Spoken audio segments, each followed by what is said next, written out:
on their things. Seconds. They also Ashley coming in have with seconds more notice. write-ins and telephones than they have had on any Seconds. I told my husband, he's like, it doesn't take you 10 minutes to drive downtown. Right? It takes me 10 minutes. Okay, today is Wednesday, September 17th. The time is now 6:30 p.m. Calling this council public hearing to session. So I'm opening the public hearing for the sale of the city-owned property, an approximate 25-acre parcel of property located adjacent to the paper mill and identified as tax account number 11362, map number 4N1W-4DD-11300, tax account number 1136, map number 4N1W-4DD-10800, and tax account number 13215, map number 4N1W -9-100. So at this time, I'm going to ask our city attorney to introduce the hearing. Okay, thank you.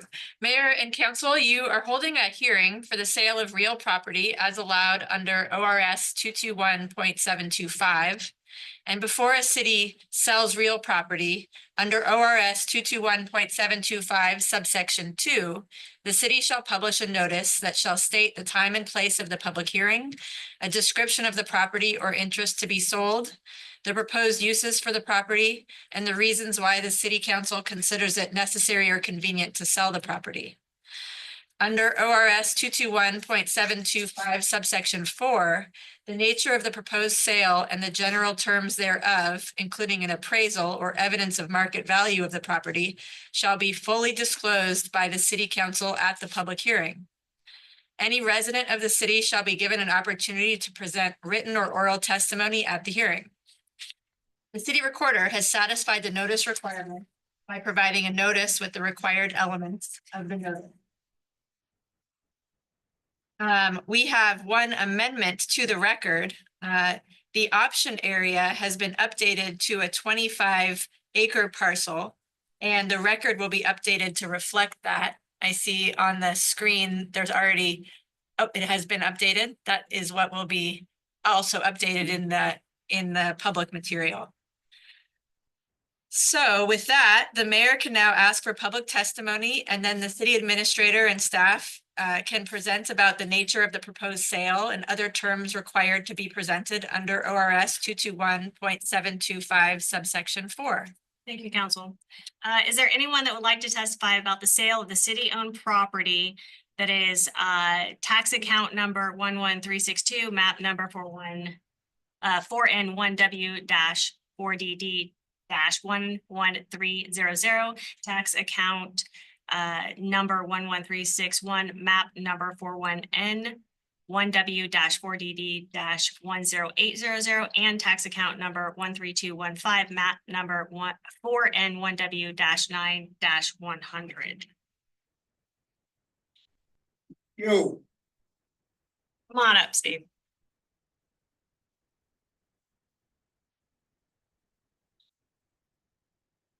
Steve Topaz, I'm going to speak for and against the sale of this property. For, this piece of property is Butts Lagoon and comes very close to the pathway of the proposed toxic waste dump Paul Forster has laid out. With this in place, this property disallows the transportation of toxic waste. The proposed tug barge landing zone. It also reduces the needed area for processing the waste after it gets here. Remember, because of the shipment coming out of Portland, which will be in a 4-month span, we have to store the toxic waste. We have to process it. Basically, it requires the use of presses and stuff to get rid of water.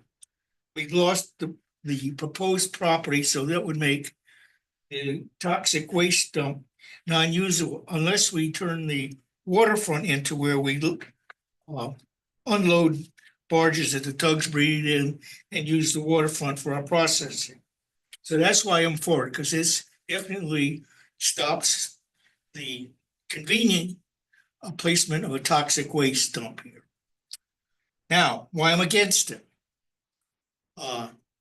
I don't know how much power this is gonna use, but going back to a problem when we first tried to sell, actually first tried to lease, then tried to sell a piece of the property, this mill property to a marijuana grow facility. One of the things in the contract was that they would have first rights of refusal if the city wanted to sell any more of the mill property. Now, according to the tax records at the county, the grow facility still owns the property and they're still paying some of their rent or mortgage to the city. So the question arises, do we still have this requirement of first offer or first right of refusal? Second, why I'm against it. We laid out quite a piece of ground as an industrial site, not as a single point of site, but as a industrial park where we have a number of businesses. This basically gets rid of a lot of the business space.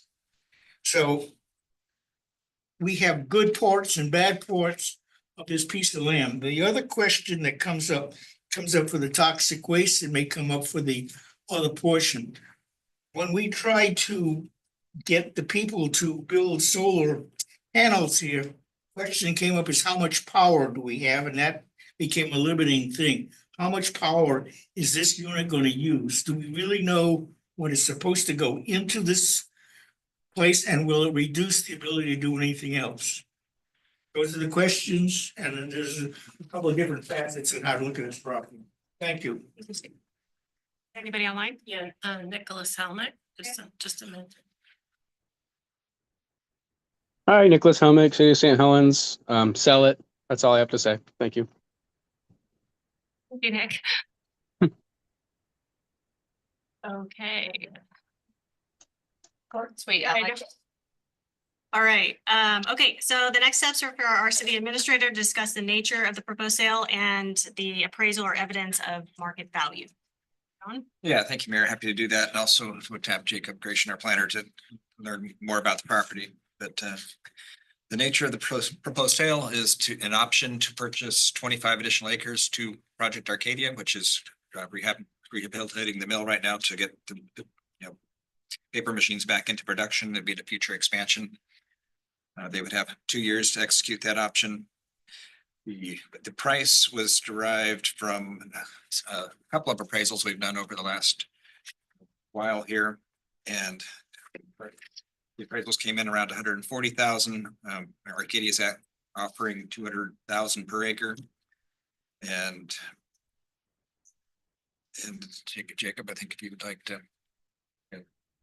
Yeah, sure. I'll just give you just a highlight of the option area. So this 25-acre chunk as seen on your screen here. You have the main mill site on the south side. Those green blobs, those are wetlands that we delineated several years ago. So you have a major wetland complex on the east side. And that's sort of a canyon with about a 44% slope. And then you have a larger wetland complex on the west side. On the north side, you have some wetlands and topography. So one thing that we kind of considered for this area is the area outlined there is limited in access. In fact, currently the only practical access, if you don't go through the weigh station area through the mill, is through this one gravel road that cuts through this wetland on the west side. That's the only way, the only improved way to get to this. So it's something that we've known about for a while. And so it lends itself well to an expansion area for the mill. Now, there is a parcel, I guess I shouldn't have sat down so quick.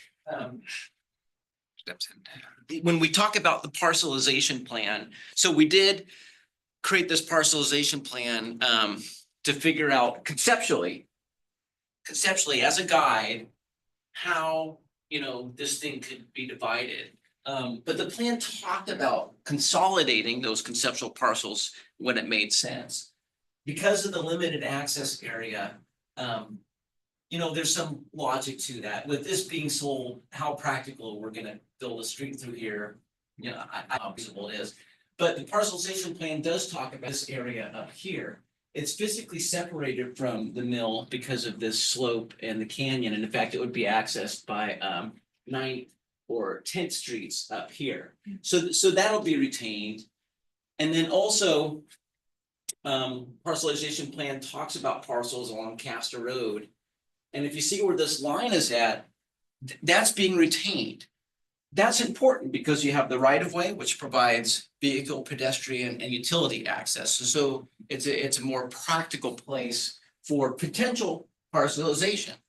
Now, it's possible this could be just one big old parcel if the use is appropriate, or it could be smaller ones, you know, that's something for the future. Let me see if I'm remembering all the details I wanted to talk about. Oh, yeah, so another thing about this boundary is it does not sacrifice the existing ball fields. So those are retained for now. The option area. Figured you'd be happy with that one. The option area is all zoned heavy industrial, just like the mill site that's proposed to be sold. Another advantage of the expansion area is it provides expansion outside and away from the floodplain associated with the river, the bay, whatever it is there. And that's it. I can add one go back. One of the things we talked about is this option being contingent upon owners acquiring the mill site, so. Get that option unless they closed on the mill. And that'll be reflected in our motion that we make tonight. All right, so the city's gonna obviously consider this a vote tonight, so it'll be resolution 2060. Are there any questions for the city administrator? Is there any questions for our council? Okay, and is there any other discussion that anybody wants to have? Counselor Hubbard, Anderson, Sundin, President? Okay, I don't have any either. So at this time, we're going to close this public hearing at 6:42 PM.